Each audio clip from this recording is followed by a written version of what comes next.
The next chapter of the Singapore story is off to a strong start. I see a very challenging period ahead. There are many uncertainties in the world. Rising tensions and rivalry between big powers. Deglobalization and protectionism. Technological advances and climate change. Questions of war and peace. In many countries, people are anxious and worried, and Singaporeans are concerned too. In fact, I would be worried if Singaporeans took the future lightly and blithely assumed that we could simply cruise along and all would be well. If you weren't worried, I would be worried. Because as a small and open country, we will inevitably be caught up by powerful external forces and geopolitical currents. Our diverse society makes us especially vulnerable to what happens around us, outside Singapore. But thankfully, compared to most other countries, we are not at all badly off. Still, we have to continue to focus on nation building and to make the most of our strengths. The world has changed, and we must come up with updated, creative responses. But some hard truths have not changed. And these imperatives will stay relevant in the years ahead. So let me highlight 3 of them to you. First, imperative, social cohesion. What do I mean? Race, language, and religion. These are the traditional fault lines in our society. We've made huge efforts to build a shared Singaporean identity, to live and work together harmoniously as a multiracial and multi-religious society based on meritocracy and equal opportunity. And we've made great progress in this. But we will always be subject to external forces that pull different segments of our population in different directions.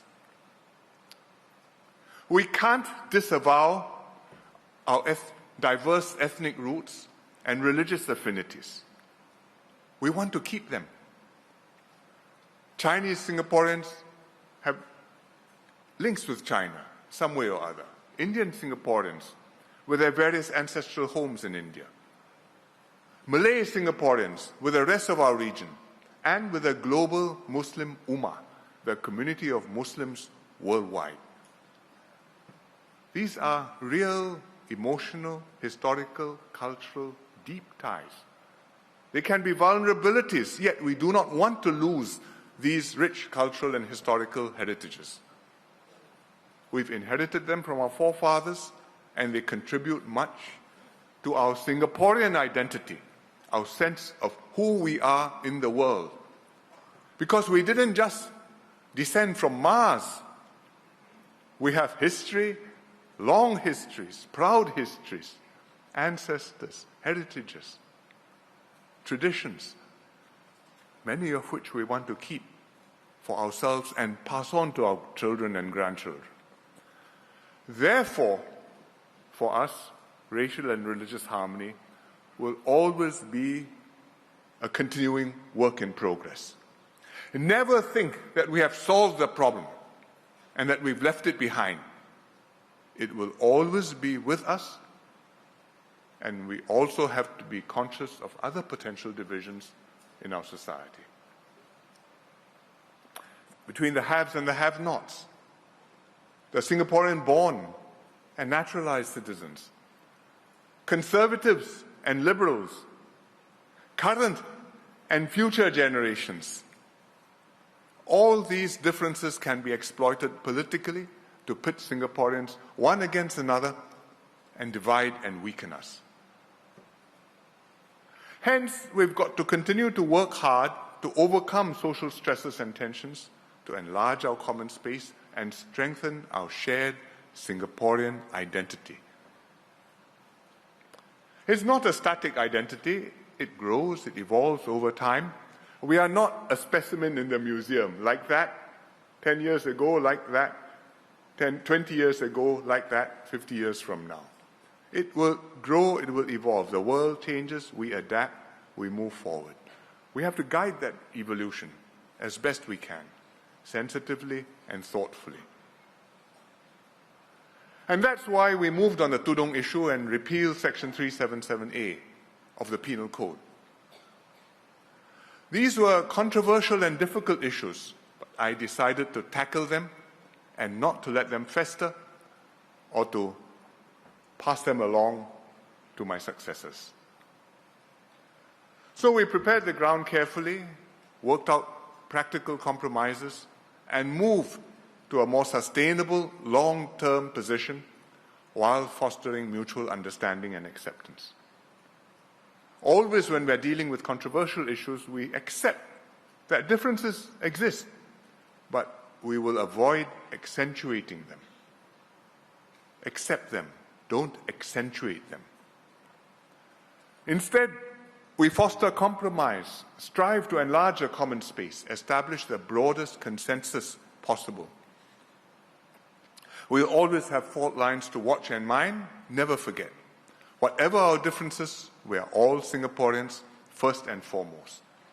And only thus can we survive and thrive in a contested and fractured world. Second, long-term planning. It's the responsibility of every government in every country, not just to deal with pressing immediate problems, but also to have the vision and the sense of stewardship to peer beyond the horizon and plan far ahead. But most governments find it very hard to do. Many are consumed by immediate problems or political crisis. They lack the support or the bandwidth to think further ahead. To put it in Singaporean language, where got time? But the PAP government has always planned and acted for the long term, deliberately and systematically. Look where we are gathered today for May Day in an integrated resort at Marina Bay. When did this begin? The government started thinking about reclaiming land here in the 1960s, in the first years of our independence. The reclamation project began in 1971, more than 50 years ago.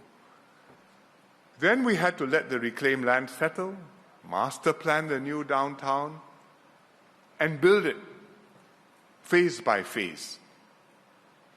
20 years ago, we started talking about IRs. This was one of my first major decisions as PM, whether or not to allow IRs in Singapore, which would introduce casino gambling to Singapore. After a full public debate, we decided to proceed, but with suitable safeguards in place. So if you go downstairs afterwards to have a fling, Singaporeans, I think $150 now entrance fee. So the IRs opened in 2010, just in time to catch the recovery from the global financial crisis, and they took off. Today, we not only have the IRs, but also Gardens by the Bay, the Marina Barrage, Marina Reservoir, the Marina South Downtown, and an iconic skyline around the bay. After half a century, today we've built a Marina Bay that we can all be proud of.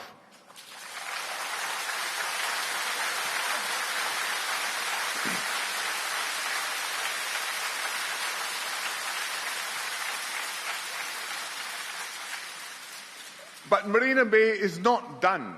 Singapore is not done. We'll continue to grow and to develop Marina Bay and Singapore for decades to come. What do we want to see in Singapore 50 years from now? Here are some plans already in the pipeline. We are building a new megaport at Tuas and a new Terminal 5 at Changi to strengthen our air and sea hubs.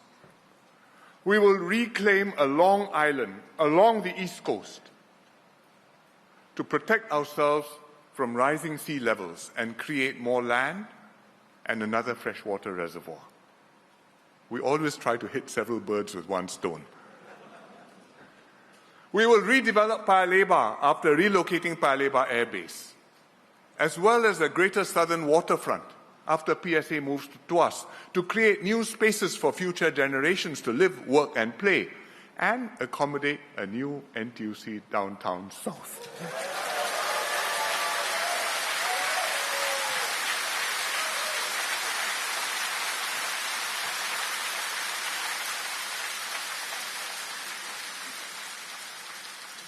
We will decarbonize our economy to reach net zero carbon emissions and do our part to mitigate climate change.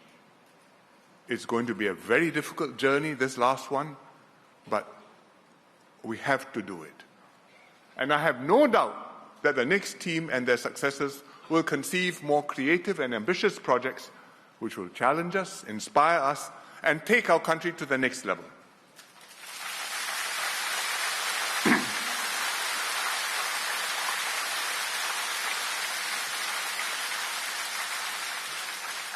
These projects will take decades to come to fruition. They are acts of faith in Singapore's future. Mr. Lee Kuan Yew memorably said, shortly after independence, over 100 years ago, this was a mud-flat swamp. Today, this is a modern city. 10 years from now, this will be a metropolis. Never fear.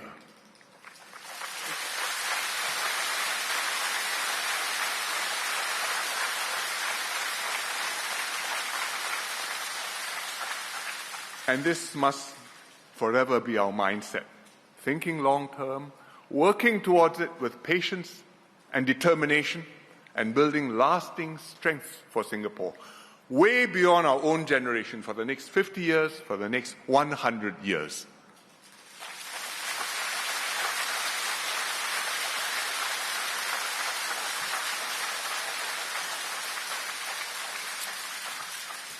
This brings me to the third fundamental principle, imperative, political stability and trust. We cannot sustain long-term planning and effort if our politics is fractured. The whole Singapore system is anchored on a strong base of trust between the people and their government. The people elected the PAP government. The PAP government works hard to maintain the people's trust and support. It shows through words and through deeds that it has the nation's best interests at heart and is improving your lives. And therefore, at each election, 15 times in a row, the PAP has won a renewed mandate, fair and square, and continued to deliver results for Singaporeans.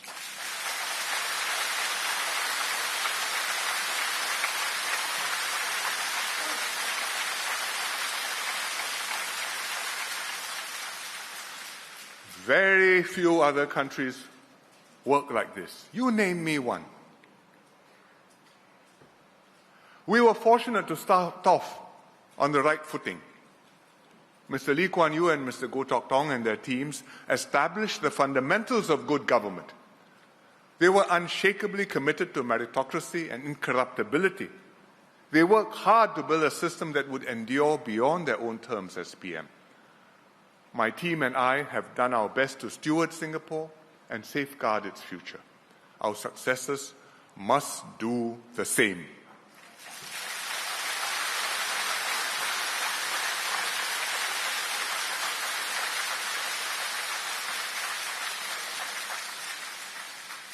Getting our politics right is absolutely crucial.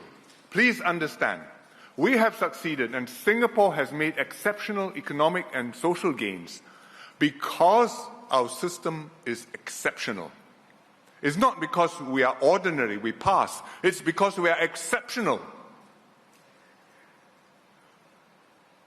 Distinction with star. Then only can you have performance that's a distinction with star. The system doesn't have to fail outright for Singapore to get into trouble.